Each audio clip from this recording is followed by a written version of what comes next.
Oke, jadi 1 tahun yang lalu saya itu beli PS3 Super Slim ya, 500 GB tanpa stick itu di Matahari Game di Shopee waktu itu. Jadi harganya itu sekitar 1,8 jutaan sampai mendarat di rumah saya. Jadi semuanya itu udah include ongkirnya. Nah, tapi barusan itu saya cek ya, barusan banget ini udah naik ternyata. Udah jadi 2,1 jutaan. Wah, naik 300 ribuan. Nah, menurutmu kira-kira masih worth it apa enggak beli PS3 sekarang ini di tahun 2025 dan 2026? Apakah beli di toko ini direkomendasikan? Nah, saya nggak di-endorse ya di sini. Jadi saya ini benar-benar murni review jujur. Jadi tonton video ini sampai selesai. Oke, jangan di-skip. Oke, yang pertama saya akan membahas unit yang saya beli secara spesifik. Jadi yang saya beli itu adalah PS3 Super Slim seri 40. Seri ini seri terbawah ya. Jadi ada versi yang seri 41, 42, 43 kalau nggak salah ya, saya lupa. Nah, pokoknya ada di atasnya lagi. Nah, namun kalau dibandingkan Fat dan juga Slim, ini adalah mesin terbaru ya teman-teman dari Sony. Cuman saya ingatkan kembali ya, PS3 semua versi bekas ya di pasaran, jadi nggak ada yang baru. Walaupun itu kardusnya bagus, diplastikin, kalau ada yang segel pasti masih ada ya. Jadi masih ada toko-toko yang dengan jujur nih ya, dalam tanda kutip jujur, beneran segelnya asli ya. Nah, soal jujur atau enggak ini kan subjektif, masing-masing orang berbeda-beda. Nah, kalau menurut saya ada sendiri tokonya. Kalau menurut teman-teman, mungkin teman-teman juga lebih tahu sendiri-sendiri, beda-beda ya pandangannya. Yang paling aman menurut saya ya teman-teman beli di yang teman-teman kenal aja, atau teman-teman beli di toko yang terdekat, offline aja menurut saya. Kenapa? Karena kalau belinya offline itu menghindari resiko juga sih teman-teman. Kan kita online kan nggak tahu kan barangnya seperti apa. Kalau kita offline kan bisa tuh ngetes dulu, ya itu teman-teman bisa lebih leluasa lah. Sedangkan kalau teman-teman beli online kan resikonya jauh lebih besar, kecuali teman-teman udah kenal ya. Nah, kembali lagi ke seri saya tadi. Jadi yang saya beli itu adalah seri yang 500 GB. Nah, untuk ngakali saya bisa nampung game banyak untuk bisa saya copy di PS3 saya yang lainnya gitu ceritanya. Jadi emang saya ada rencana untuk buka rental kan waktu itu. Jadi rental PS-nya juga masih 3 unit, bukan nggak bisa sih, belum ada planning untuk 5 unit atau mungkin 10 unit atau bahkan 30 unit ada sih, cuman saya ngetes pasar dulu waktu itu. Nah, karena saya masih awam di bidang PS3, bener-bener buta sekali di PS3 ya, nggak tahu itu gimana cara ngisi gamenya jenis SMB itu apa, game jenis folder itu apa, nggak tahu teman-teman. Jadi saya itu learning by doing atau belajar otodidak. Jadi penting ya untuk pengusaha rental PS, khususnya rental PS3, untuk belajar sendiri semuanya, bisa dari YouTube, bisa dari internet manapun, dari grup Facebook manapun itu bisa, asal ada kemauan. Nah, karena saya beli yang versi 500 GB, jadi saya punya tampung game banyak nih. Jadi waktu itu bisa sampai 40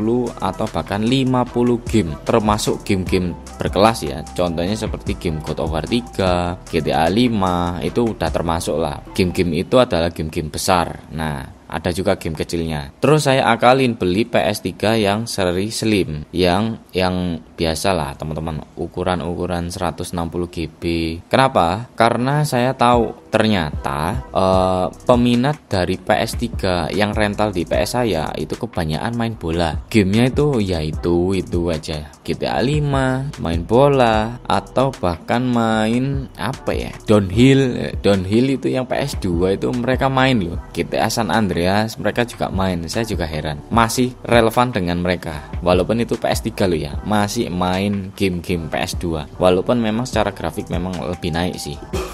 Nah, di yang kedua ini adalah saya akan membahas masalah yang sering saya alami selama 5-6 bulan saya pakai PS3 Super Slim ini ya. Disclaimer, ini bisa saja berlaku untuk teman-teman beli PS3 Super Slim dimanapun, nggak harus di toko Matahari Game. Ya mungkin saja unit saya nggak oke atau jelek, bisa jadi kan. Atau mungkin teman-teman PS3 nya Super Slimnya nggak juga sih, nggak macet atau hang. Nah itu kan beda-beda. Jadi kasus saya itu sering banget macet. Nah karena sering macet atau hang ini saya nggak tahu ya gara-gara mesinnya, tapi kalau asumsi saya sih gara-gara software handnya sih. Itu asumsi saya. Kenapa? Karena mungkin mesinnya terbaru, jadi otomatis kan Sony kan lebih memproteksi lagi kan keamanan untuk menjebol, tapi ya ujung-ujungnya jebol juga sih.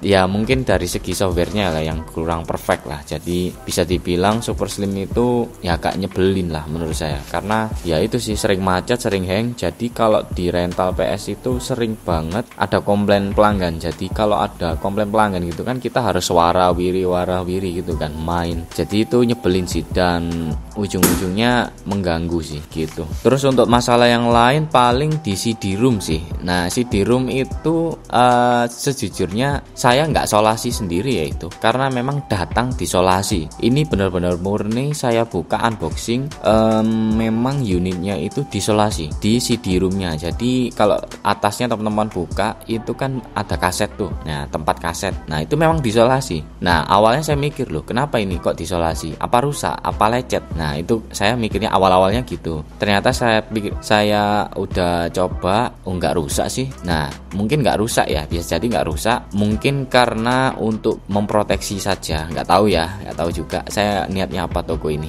untuk mensolasi itu, padahal ditutup juga ya aman-aman aja sih. Mungkin lecet atau gimana. Nah karena barang bekas ya saya nggak terlalu mikir gimana lah, dan lagi pula saya juga nggak terlalu pakai kaset kan, jadi ya sudahlah lupakan aja, tetap saya solasi sih waktu itu. Nah terus yang ketiga kita akan membahas dari segi experience pengguna. Nah untuk saya pribadi, walaupun saya pakai rental PS, saya juga pakai untuk kebutuhan pribadi. Jadi waktu-waktu malam gitu kadang-kadang saya pakai sendiri buat main game gitu ceritanya. Tapi ya gitu sih, sering banget ngehang gitu. Jadi kalau dari seharian penuh main itu bisa jadi ngehangnya 1 sampai 3 kali. Nah biasanya sih antara segituan sih saya ngehangnya. Itu kan nyebelin ya. Jadi kayak apa sih ini mesin terbaru tapi kalau kayak gini ya, ini bikin mesin makin rusak ini gitu kan karena kan dimatiin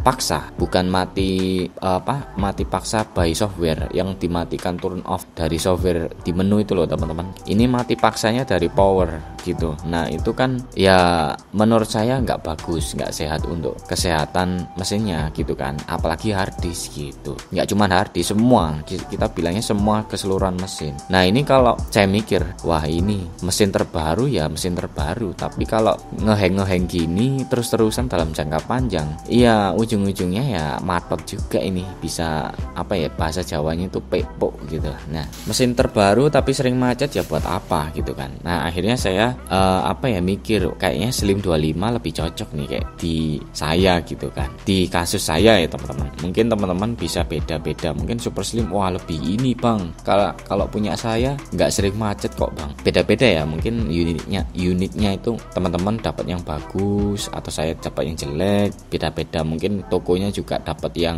gimana kan, itu di luar kendali kita kan nggak tahu. Yang jelas saya beli itu kondisinya seperti itu, dan experience dalam pemakaian 5-6 bulan ya seperti itu teman-teman. Jadi sejujurnya memang seperti itu, jadi saya nggak buat-buat. Jadi kalau teman-teman ada pengalaman PS3 Super Slimnya bagus atau Slimnya gimana, nah ini teman-teman boleh komen nih. Mungkin saya ada pandangan baru gitu loh, kita diskusi di bawah, oke? Nah yang keempat adalah kesimpulannya. Ini saatnya beli apa enggak ini? Nah ini agak dilema ya teman-teman. Jadi seperti yang saya bilang di awal-awal video tadi, jadi saya beli itu di 1,8 juta tanpa stick ya. Kalau pakai stick pasti lebih mahal, jatuhnya 1,92 jutaan lah untuk 2 stick yang edisi 500 giga dulu. Kalau sekarang udah naik teman-teman, jadi 2,1 juta. Itu PS3 Super Slim, kayaknya semua versi 40, 41, 42, 43 tanpa stick ya. Ini tanpa stick itu PS toknya 2,1 juta, jadi udah naik 300.000. Padahal ini barang bekas. Nah, ini barang bekas naik. Ini Indonesia unik. Jadi kemungkinan besar banyak diincar pengusaha rental. Kemungkinan deh ya. Ini saya bilangnya kemungkinan itu banyak diincar pengusaha rental karena ya memang rental itu bukanya ya gampang, modalnya ya 1 unit pun bisa kok, 1 orang bisa, sangat bisa. Harganya juga 2 jutaan masih possible lah teman-teman, daripada kayak usaha-usaha lain contohnya kayak nyewain mobil atau nyewain properti, kos-kosan, itu kan beda, modalnya sangat besar. Sedangkan kalau PS ini kan cuman modal under 2 jutaan dulu, sekarang naik, ya naiknya juga nggak banyak juga sih, walaupun 200.000 300.000, cuman kalau dikali kan ya lumayan teman-teman. Kalau buat rental anggaplah ambil 10 gitu kan, waduh gembuk teman-teman, jadi udah 300.000 kali 10 3 jutaan, 3 juta 10 unit lah. Kalau 100 unit 30 juta teman-teman. Nah itu kan jauh gitu loh, jadi peningkatannya hampir 10% lebih tuh, 15% ya, hampir 15% peningkatannya di Indonesia gitu kan. Jadi kalau menurut saya ya itu beli aja, kalau kebutuhan pribadi beli PS3 nya bekas aja sih ya, pribadi atau untuk rental boleh lah teman-teman, beli aja bekas di Facebook Marketplace atau temen yang punya usaha rental yang mungkin nggak dipakai gitu kan, rentalnya sepi, bisa jadi loh mereka itu pengen jual. Nah itu teman-teman samperin aja, bisa jadi mereka itu pengen jual dan harganya pasti dibanting ya. Kalau BU gitu kan butuh duit gitu, pasti dibanting. Dan harusnya ya Super Slim 500 GB harga pantasnya sebenarnya di Facebook Marketplace itu masih dapat lah teman-teman, 1,5 1,6 bahkan lebih, turun lagi tuh bisa mungkin 1,3 1,4 lah paling ngenesnya itu ya kalau BU nya itu. Jadi ya harga wajar 1,5 lah itu kalau dari temen. Jadi saya sarankan sih beli di temen sih, yang teman-teman kenal ya, atau di Facebook Marketplace yang teman-teman kenal orangnya. Atau kalau nggak kenal ya teman-teman ajak temen dites dulu barangnya bagus baru deal, gitulah intinya. Atau sekalian alternatif yang lain, beli PS4 hand yang bekas aja sekalian, itu kan harganya sekitar 2-3 jutaan ya kurang lebih ya kalau bekas. Sebenarnya hand kalau beli di online shop juga mahal sih, itu harganya bisa jadi 4-5 jutaan ya hand. Kalau PS4 yang ori ya lebih murah sih, cuman ya itu sih biaya untuk beli gamenya itu loh yang mahal. Itu per game bisa 300.000 500.000 bahkan 1 juta gitu kan. Jadi ya kalau teman-teman nggak rela beli game segitu mahalnya, apalagi kaum Indonesia gitu kan, kita rakyat umbi-umbian gitu kan, kaum jelata, ya udah beli yang hand gitu, yang nyari yang bekas solusinya gitu dari teman-teman, dari saya ya. Oke, jadi segitu saja video dari saya ngobrol-ngobrol santai kali ini. Kalau teman-teman tertarik video-video yang lain, teman-teman boleh komen di bawah seputar teknologi, boleh PS3, boleh seputar AI, seputar gadget, seputar komputer, seputar HP, apapun deh yang pengen teman-teman tahu di channel ini, teman-teman boleh komen saja di bawah. Oke, boleh request. Nah, sekali lagi disclaimer, ini bukan video di endorse oleh manapun. Jadi ini review jujur supaya teman-teman yang awam yang baru pengen mau beli PS itu teman-teman ada gambaran. Saya juga nggak ada niat untuk menjatuhkan siapapun, toko-toko manapun. Jadi ini benar-benar murni pengalaman saya share. Saya jujur teman-teman, nggak gimana-gimana. Jadi ngapain saya bagus-bagusin? Kalau memang bagus ya saya bilang bagus, saya bilang jelek pasti jelek. Kan nggak ada yang sempurna kan manusia gitu. Jadi segitu saja dari saya, semoga bermanfaat. Wassalamualaikum warahmatullahi wabarakatuh.